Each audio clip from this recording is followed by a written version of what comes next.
is people could care less if you mess up. Yeah. It adds the realness to it. Shows your human side. If you go live consistently and you don't have a plan and your shows are just terrible, people might not. But just the random stuff is what people are going to laugh at. You laugh at it together. One of my absolute worst shows, I could not string 2 words together to make a coherent thought. Like, I couldn't do it. And I post that every couple of months just to show people, even the pros, even the experts, even the people that have been doing this for a while are going to mess up and have, oh crap.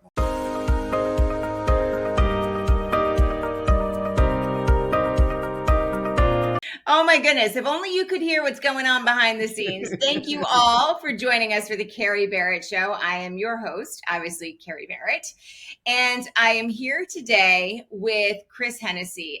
Chris, you and I think met on LinkedIn probably 2 or 3 years ago when you were really just beginning your business. And if you don't know Chris, I would advise connecting with him on LinkedIn. He is a live streamer, a live stream expert, a live stream producer, the whole 9 yards. Chris, it's awesome to have you here.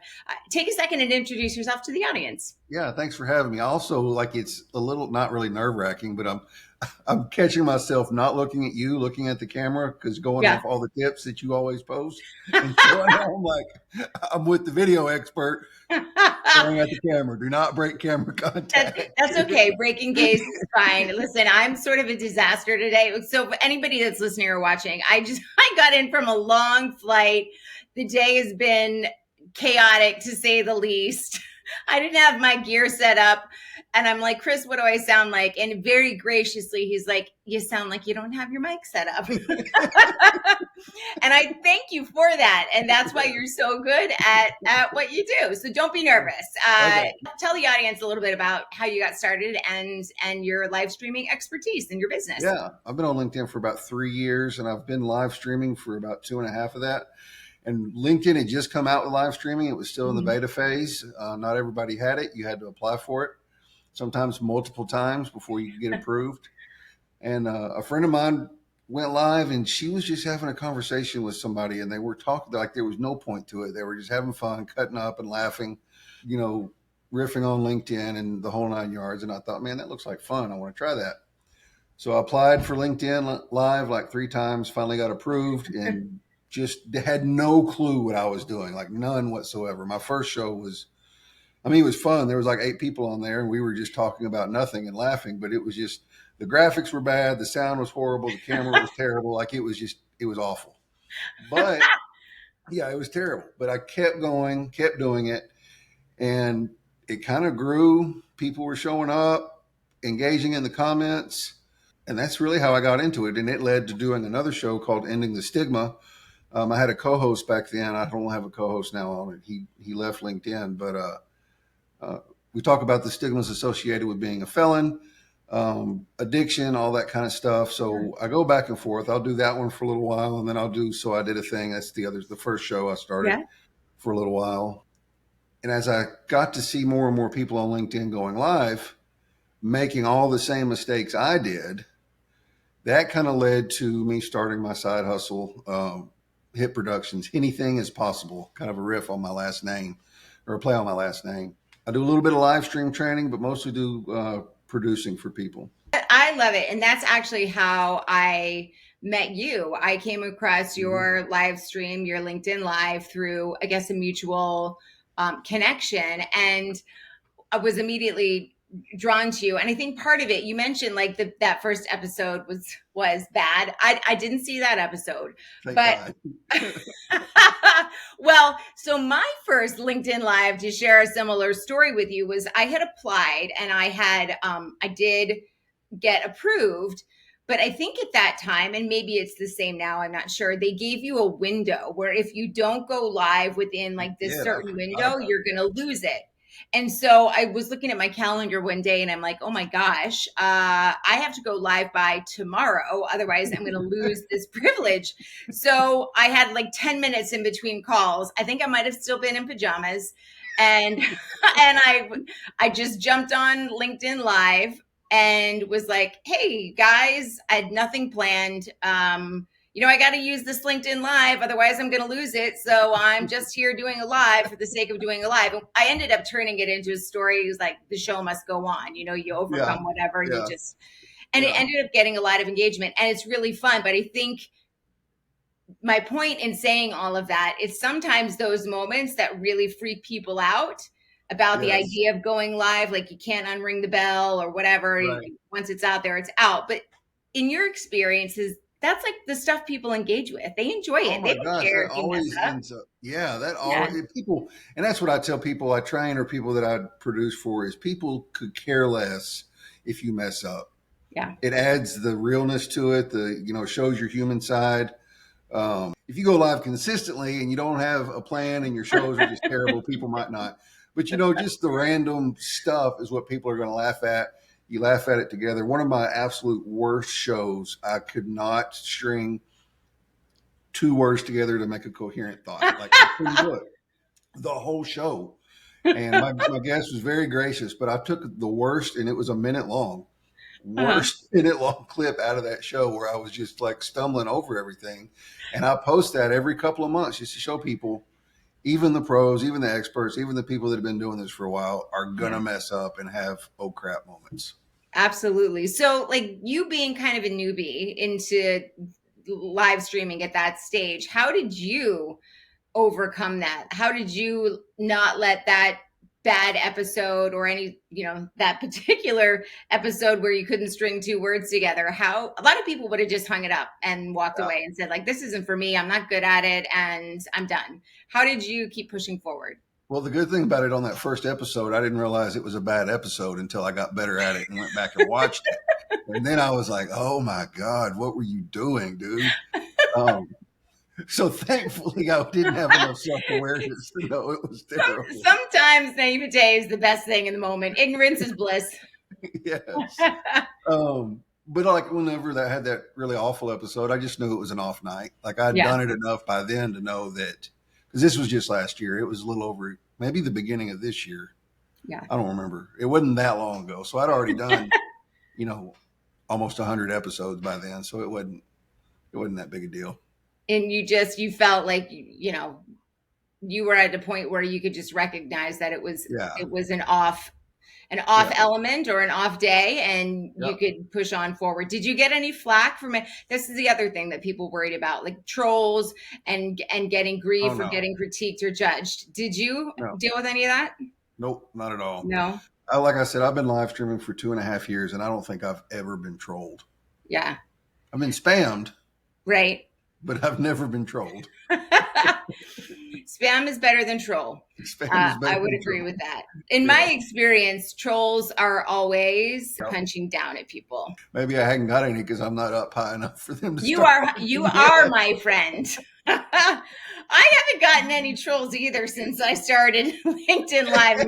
I used to get plenty when I was on the news. So maybe we need to put our heads together about that. Right. I'm teasing. LinkedIn is a great place. So let me ask you about that. Great. There's a million places you can go live.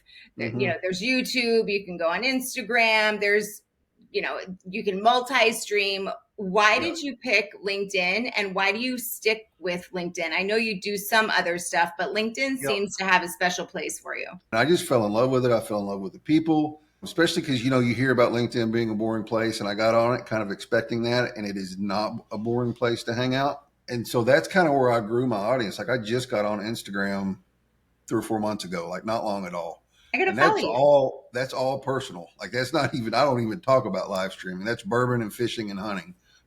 So I've just kind of grown to like LinkedIn. I do stream to YouTube. Yeah. I don't have a following on YouTube. I have 120 subscribers or something.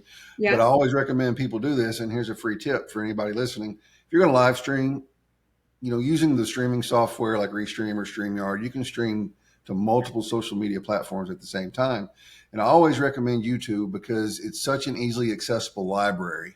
Mm-hmm. It's easier to go back and find your streams later or point someone to a particular episode than it is to try and go back. If I wanted to go back to my first episode when I was just streaming on LinkedIn, that's 3 years worth of posts I have to scroll back through. They don't make a nice repository in LinkedIn the way they do YouTube and the other platforms. Mm-mm. Yeah. So I always recommend YouTube. Even if you don't ever grow your channel, like it's there, it's easier for you to access if you don't save your recordings. But Yeah. uh, It's a holding tank. Speaking on a live stream on any platform is one of the best ways to get good on camera as quickly as you possibly can, because you have to dig yourself out of whatever hole it is that you find yourself in, whether it's marble mouth or your child, breaking into your office, etc. And once you realize that you can handle whatever is in front of you and you can sort of navigate your way through it and come out on the other side standing, that's game changing just in terms of content. But it also means that you're not overthinking anything, and your production process is much more efficient. So getting back to that point, the production process, tell me a little bit about, in terms of time, podcasting and live streaming. And I know you like live streaming better. We're going to talk about that, but it's really one of the best ways to batch produce, if you will. Talk about all of that stuff. There's a bunch of different streaming softwares. I use Restream, so I'm going to say Restream whenever I'm talking about it. But like Restream records your live.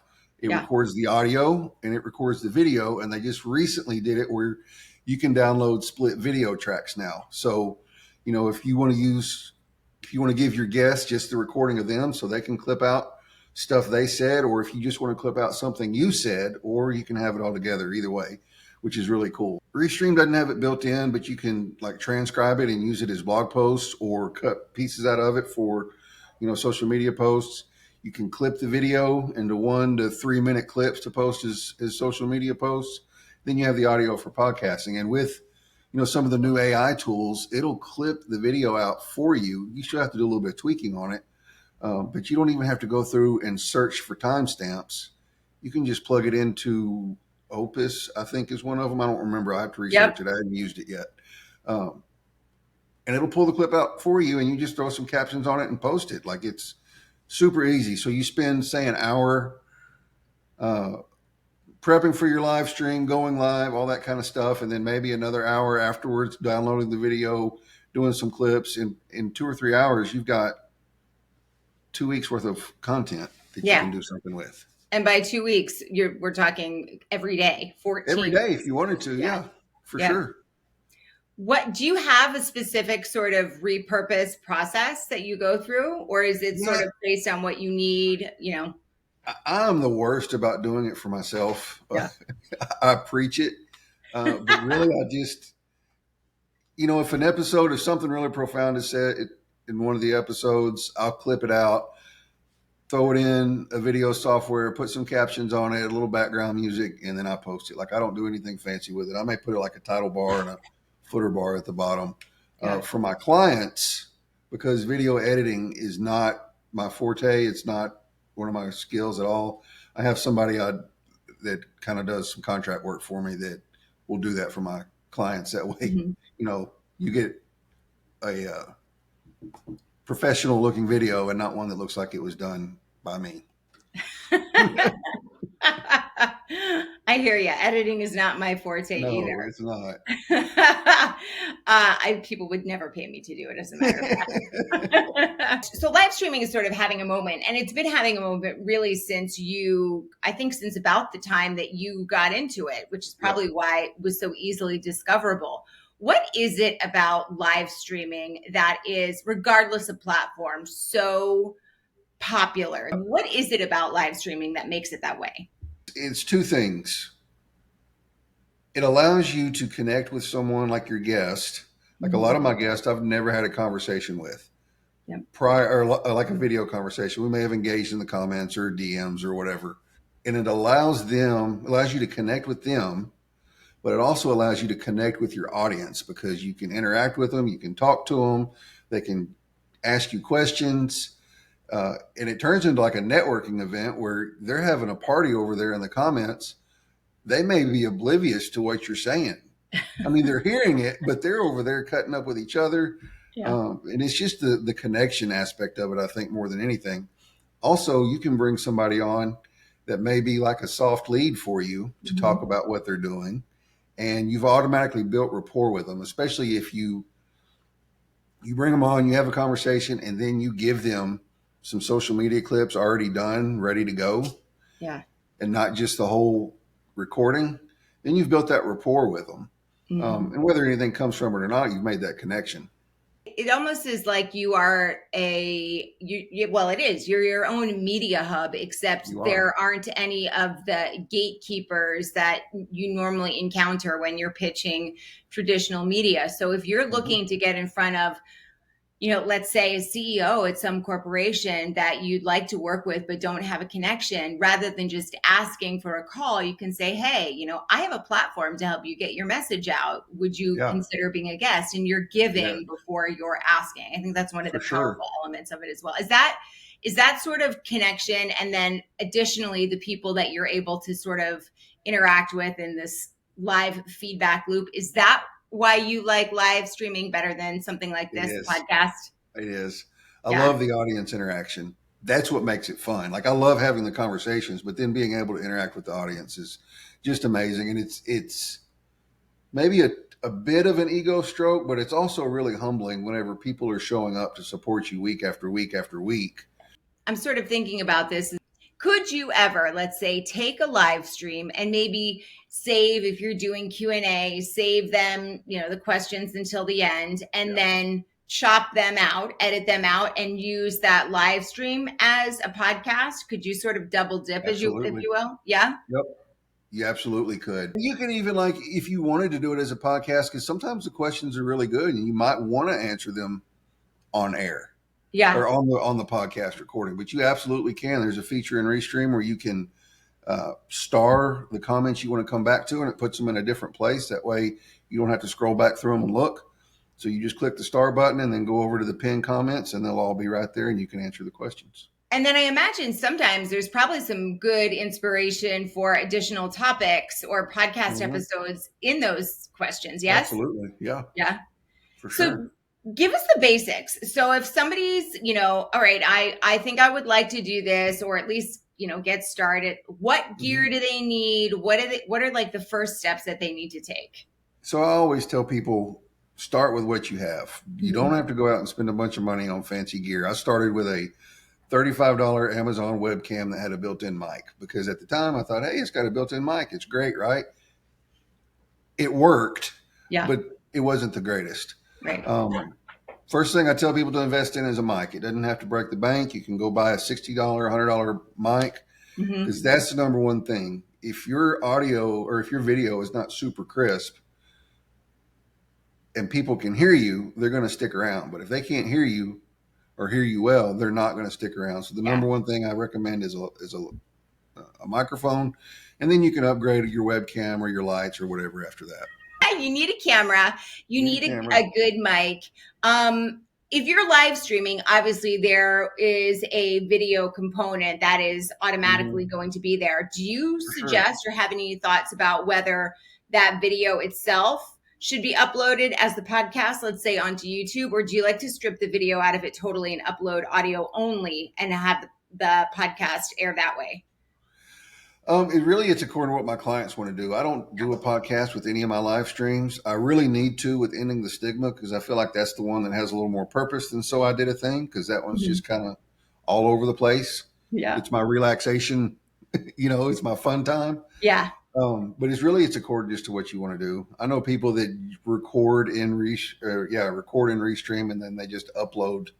Now, let's say you have, at least the basics in terms of gear. What comes next in terms of show planning, figuring out how to get the tech set up? Do you need to have a show name right out of the gate and a strategy and an intention, or is that something that grows as you fine tune your message and your goal?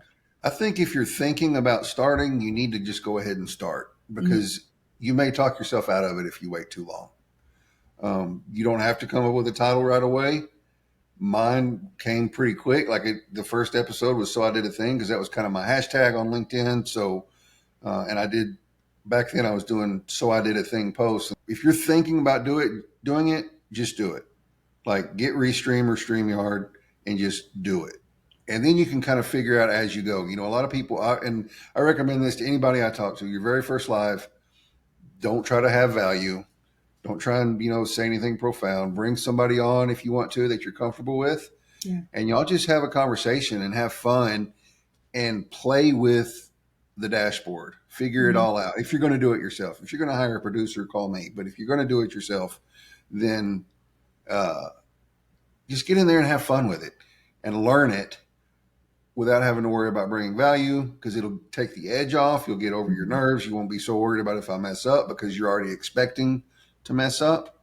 Yeah. So just do it and then start bringing it together after that. Is there a strategy for coming up with a topic? And I know that's such a big question, and I'm sure there is, but you see, executives who are doing live streams and podcasts that are not necessarily about business at all. And you see people who are entertainers who aren't doing a through line in all of their episodes. They're interviewing people about whatever the guest wants to talk about. How do you come up with a topic, make sure that it resonates, and make sure that it's something that you can expand into if you would like? Let's say an episode a week. That's 360, or no, it's not. Yes. No, it's not. It's not no. 365 episodes a year, because that's days. That's days.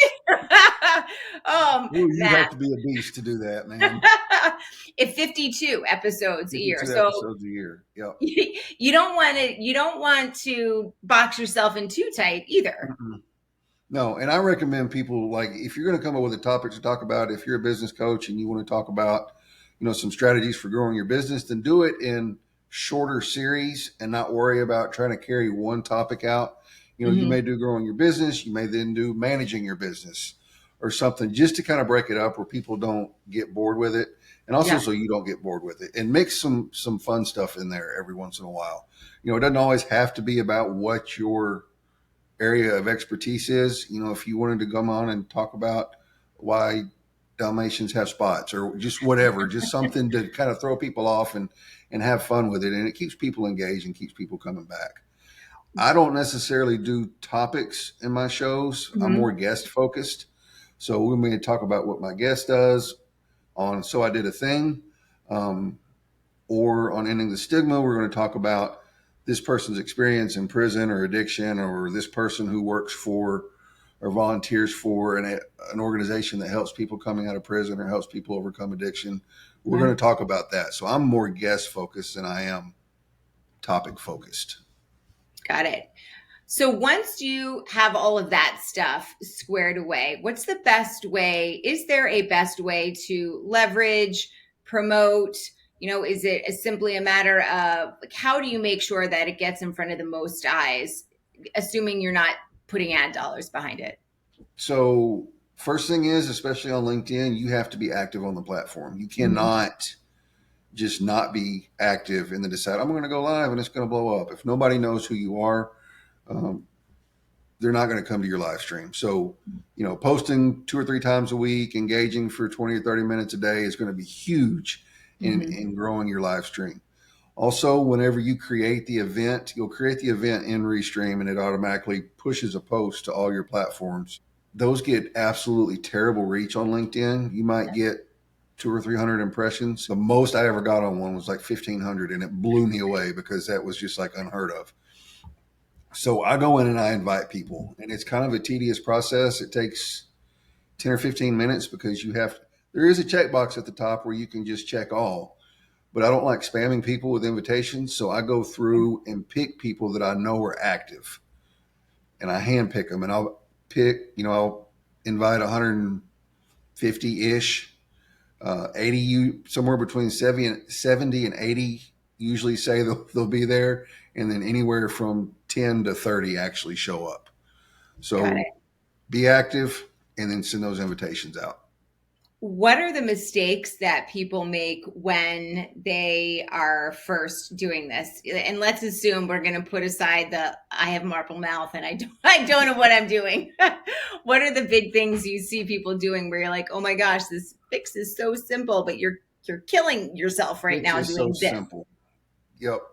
One of the biggest things is, and it's not really anything on the technical side, it's just people starting the show and then waiting to give people time to show up before they get into it. So you've got 5 minutes or more of them going, yep, we're just going to wait a minute. I've literally seen people just sit there quiet for like 5 or 10 minutes waiting on people to show up. And I was just like, oh my God, don't do that. Right. Absolutely don't do that. Dive into it. If they miss some of it, they miss some of it. But I build in a little bit of space at the beginning with like a 1.5-minute intro video. And then I talk for a minute and I introduce my guest. So I build in 4 or 5 minutes automatically of something without waiting. That's probably the number one thing I see people doing is waiting. Basically punishing the people who showed up on time. Yes. Don't do that. Yes, don't do bad that. For reach. Very bad for, I will leave in a minute if you don't grab my attention. Yeah, you're out. And sometimes a minute is even almost too long. So they do that. And then is there anything else that you see people doing on the regular that people who are listening to this, if they're live streaming, are probably doing?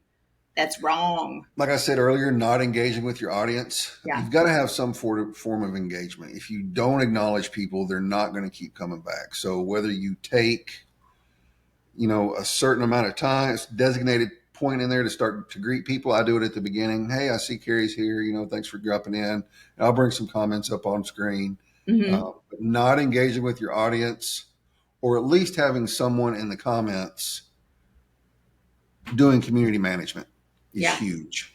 Yeah.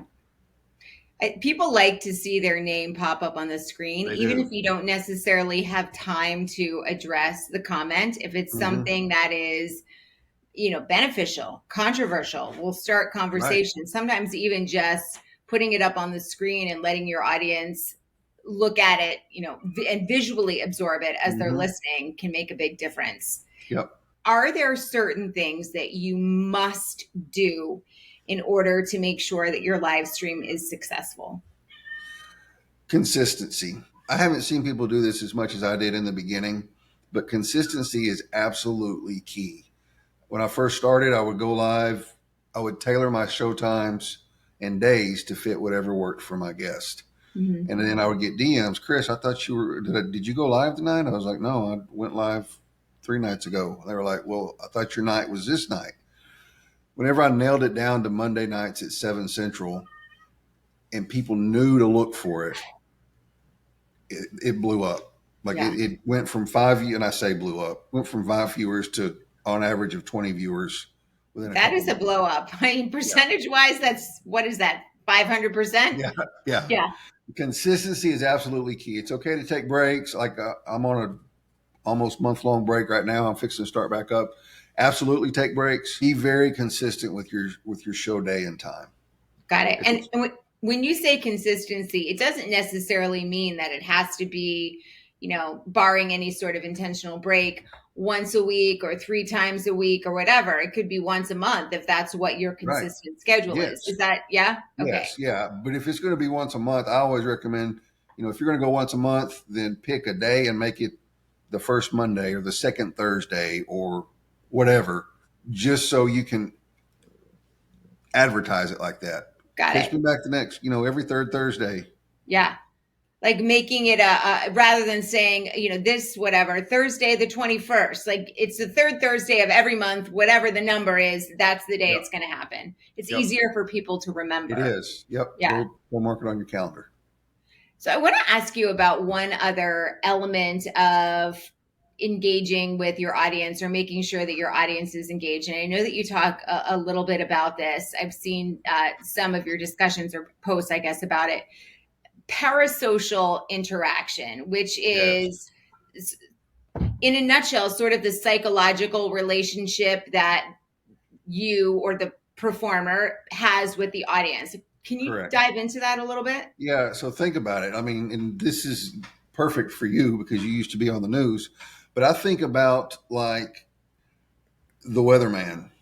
We've had the same weatherman in one of the TV stations here since we moved here when I was 12 or 11. Wow. Yeah. Mark Skirto, and he's the weather app I use because he's been on TV and I feel like I know him. I feel like I could walk up to him and shake his hand if I saw him in town because I've been watching him on TV my whole life. Yeah. That's what it is. It's that relationship, like you said, between yourself and somebody on TV or someone on social media. You feel like you know them. When people were watching you on the news, they felt like they knew you because they saw you. You were in their living room every day. Oh gosh, So, these days, I could have been in their bathroom, in their bedroom, and a whole I host of know, different right? Exactly. Anywhere. But they feel like they know you because they see you all the time, and it builds trust. And it almost sounds icky to say, but you need to capitalize on that. Yeah.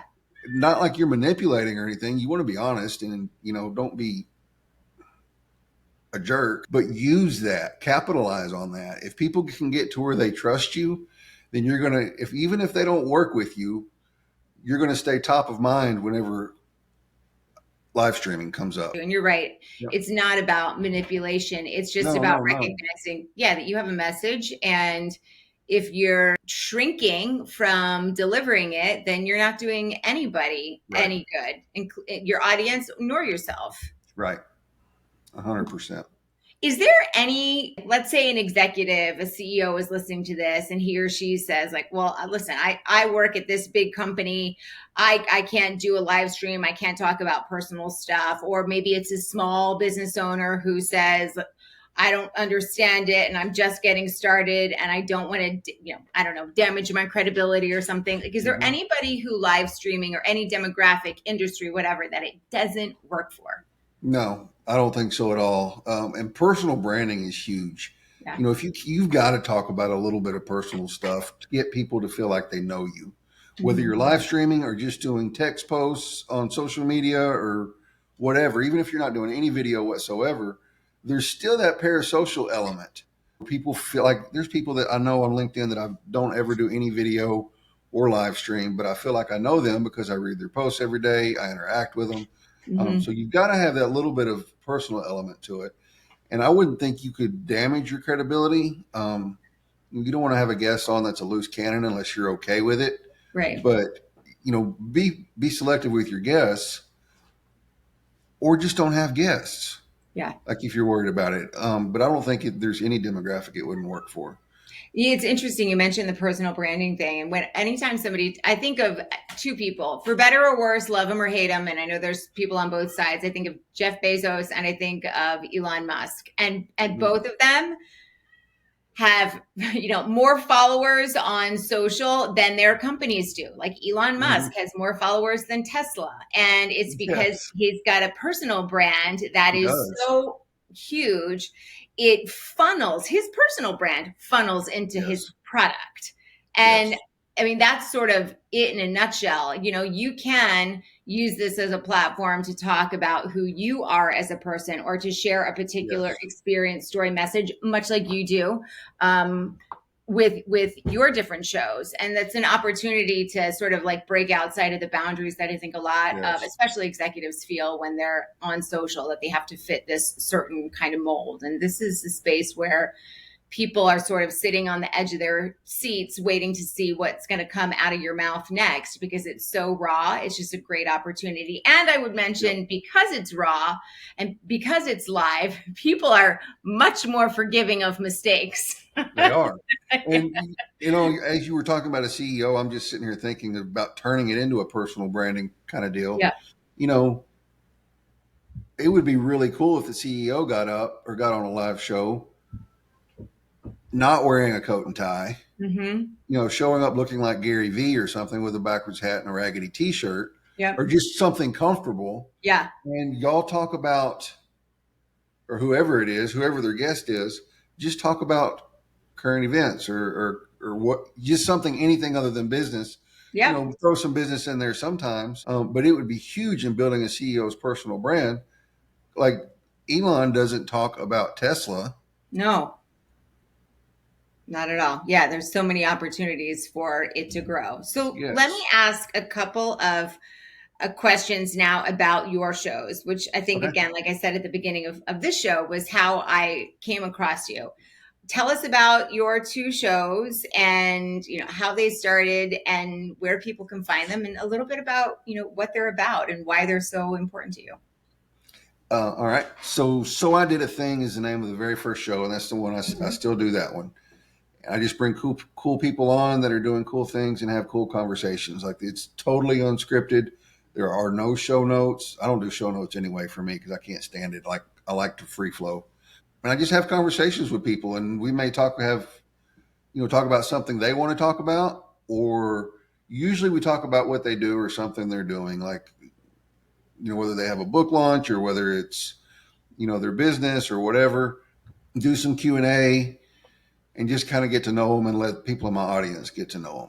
Yeah. And sometimes I just bring people on there and there's absolutely no point to it anyway. Like my buddy, he's another streamer, Gabe Leal. He comes on 2 or 3 times a year, and I'll go on his show 2 or 3 times a year, and we just cut up and have fun. Yeah. And it's a blast. The other show is called Ending the Stigma, and that's the one that's kind of the more serious one. It does have topics. It does have, we may share, or like I said earlier, I may bring somebody on that's been to prison or been on probation or whatever, and they've had troubles finding jobs, or maybe they didn't have trouble, but they had trouble overcoming addiction or being tempted when they got out, or just whatever the case may be. Or maybe they work for an organization that helps people coming out of prison, whether it's finding jobs or housing, any of the plethora of things that felons face whenever they come out. There's organizations out there to help people with that. So I'll bring them on and talk about it. Some of my favorite ones to have are people whose family members have been locked up and the effect that it had on them, because people don't always think about that. Yeah. They focus more on the person coming out of prison. And I've had some guests on that were just, and I didn't think about it, like whenever I was in prison, how hard it was on my family. Yeah. And so you get these guests on and they're talking about it and you're like, oh my God, like I knew I put my family through hell. Yeah. But I didn't realize how me being gone really affected them. So those are probably some of my favorite conversations to have. Have you ever had a family member on your show? What if your family member? I have not. Nope. No. I sure haven't. So if people are interested in working with you, I know that you have a couple of different levels of live stream production and a couple of ways that you work with people in terms of training. Can you run us through what you do? Okay. So I'm weeding out. I'll still do a little bit of one-on-one training. I'm probably not going to do any more boot camps for a while. It's a whole lot of time and effort, and the return on it is not what I want it to be. So I do one-on-one live stream training. We're in 4 sessions. We'll go through and I'll teach you some strategy, tips and tricks on how to make it successful, basic equipment stuff, how to set up your lights, how to set up everything in Restream. So we'll spend a lot of time in Restream going through all the features and the ins and the outs of it. Yeah. Some very basic Canva stuff, just for like making the thumbnails for the event promos and the overlays and some graphics to go in the studio. That usually takes about 4 sessions. And then I'll offer live stream production, where literally all you have to do is, if you're going to have a guest, you have to source your guests and you come up with a topic. And I handle everything after that, from creating the event promotion, invites, running the show, making sure that the comments are handled, whether you want comments up on screen during the show or whether you don't, making sure if you want to do a Q&A that I pin those comments, making sure any presentations that you have, so you can bring presentations into the studio, like slides and stuff. Slides, yep. Or even videos. You can bring videos into it. And then giving you the making sure you know how to download the recordings and all that if you're going to do anything with it. And then I have a level right above that where I do all of that, plus give you 2 video clips per episode, polished up, ready to go to post. And I give you your audio that's been edited and polished and all the ums and ahs and stuff taken out of it, and ready for you to upload onto wherever you want to publish your podcast. That's awesome. Chris is so good at what he does, and he's such a delight to talk to and work with. If somebody is interested in maybe discussing with you ways you can work together, or learning even just a little bit more about your company or yourself, where should they go? You can find me on LinkedIn, Chris Hennessy. It's linkedin.com/hipislive. You can go to my website, www.hitproductions.live, or you can shoot me an email, chris@hitproductions.live. and all that stuff for our listeners. I'll put that in the show notes. So if you missed it or you're driving, you will find it there. All of the information you need to get a hold of Chris and have him work his magic with your live stream. Yes, Chris, it was awesome talking to you. Thank you so much. I really appreciate it. Thank you so much for having me on. I enjoyed it. Absolutely.